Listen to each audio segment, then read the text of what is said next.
Breaking news coming in right now. The war with Iran is now escalating. The U.S. military says it knocked down a missile barrage from Iran launched at U.S. forces in the Middle East and Jordan.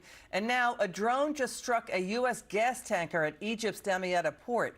President Trump warns Iran is going to get a beating for this latest aggression. Fox News correspondent Steve Harrigan is live from Tel Aviv with more. Steve, thanks for joining us. A lot of developments and news coming in. What more can you tell us?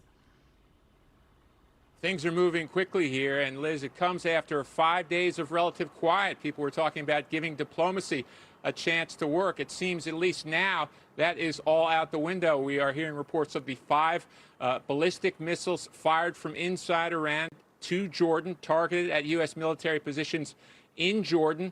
U.S. Central Command saying all of those missiles were intercepted. President Trump vowing the U.S. intends to hit back and hit back hard. Here's the president.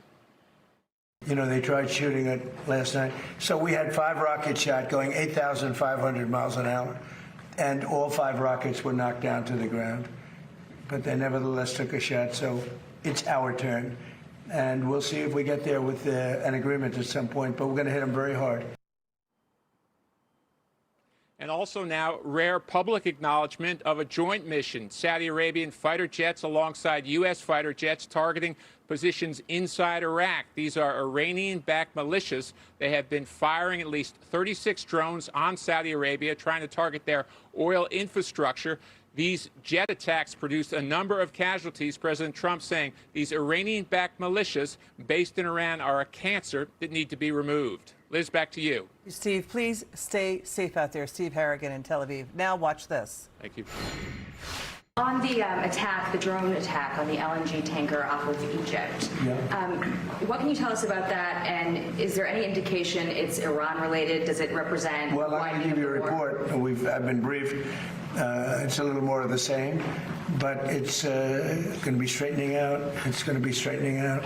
In the meantime, we're going to be hitting them very hard because it's our turn to hit them. They know it's coming. They're asking us not to do it, but you know, they tried shooting it last night. So we had 5 rockets shot going 8,500 miles an hour, and all 5 rockets were knocked down to the ground. But they nevertheless took a shot, so it's our turn. And we'll see if we get there with an agreement at some point, but we're going to hit them very hard. That was President Trump just moments ago at the White House answering Fox News' Jackie Heinrich's questions about a drone striking the U.S.-owned gas tanker Energos Winter at Egypt's Damietta port.